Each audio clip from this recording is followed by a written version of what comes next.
Today we're going to try Taco Bell's new 7-layer nacho fries, which, you know, you can't really go wrong with 7-layer anything. 7-layer dips, always good. They have this in a burrito form and this form.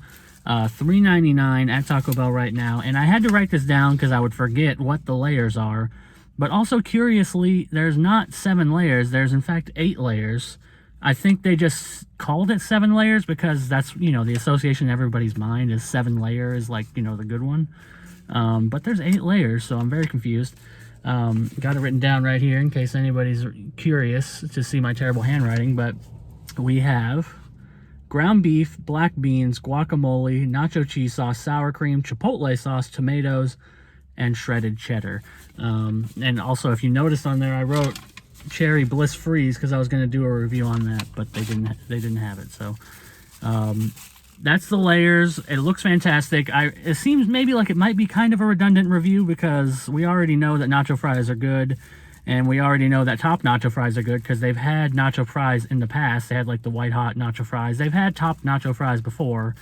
But I'm very curious, and I honestly don't remember what Taco Bell's guacamole tastes like. I'm not sure I've had it in a long time, so I'm very curious about that. And we'll see how it all mixes up, but I have a feeling we got another 5-star on our hand, personally. And I got another enchilada also, in case anybody's curious, because those are the best. Get those, but let's go ahead and try these, because they came out the same day as the enchilada. They were a little overshadowed, but now they're going to get their own little video. I gotta tell you, I had a nice time just now polishing this thing off in the rain. It's a little rainy, it's cold, it's my kind of weather. I like it. Feels a little Washington-like, which is where I want to be, but I'm in Texas. It's great weather, great time. I really enjoyed myself. What does that have to do with the review? I don't know. But again, I think, just like I said before I started, this is an easy 5. You know, I'm not too excited about nacho fries these days. I think they're good. I don't think they're the best.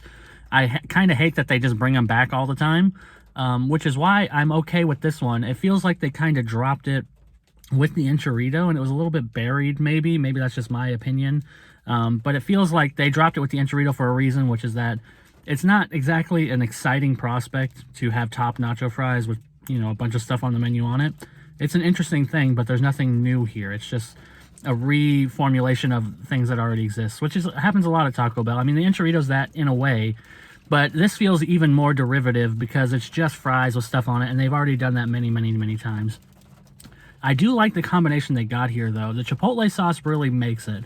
And I've had issues with Taco Bell's Chipotle sauce in the past. I think it's a great sauce. My problem really with it is that it's overpowering, and it really depends on the person making it. It seems like sometimes you'll get an item where the Chipotle sauce is in the perfect ratio, but a lot of the times I'll get something with Chipotle sauce and there'll be way too much Chipotle sauce on it. And it's very, very, very strong, and it kind of overpowers everything. Whoever made this did a great job. Everything was in a good proportion. I really liked it. The Chipotle sauce mixed with the nacho cheese sauce, you could really like mix them together, hardly tell which was which. And the sour cream and guacamole added a bit to it. Even the black beans, which I thought would be kind of superfluous, they added a nice taste to it. I really enjoyed this whole bowl. $3.99 is actually not a bad price, considering, I mean, it is kind of a small thing, but it felt like a heavy meal. There was definitely a lot on it. It really didn't feel like I was being shortchanged, which sometimes happens with Taco Bell items. This felt like a kind of meaty meal. Like, you could almost make this a meal in and of itself, depending on how much you eat. Probably not for me, but for a lot of people, this could just be a meal on its own, these 7-layer fries. So I greatly enjoyed them. I think they're awesome. 5 stars, easy. I don't know what else to say. 7-layer nachos, it makes perfect sense, except for the fact that it's 8 layers. But it makes perfect sense to put these out and just pile it on to the fries everybody loves. And it's great. So that's that, and I will see you all next time.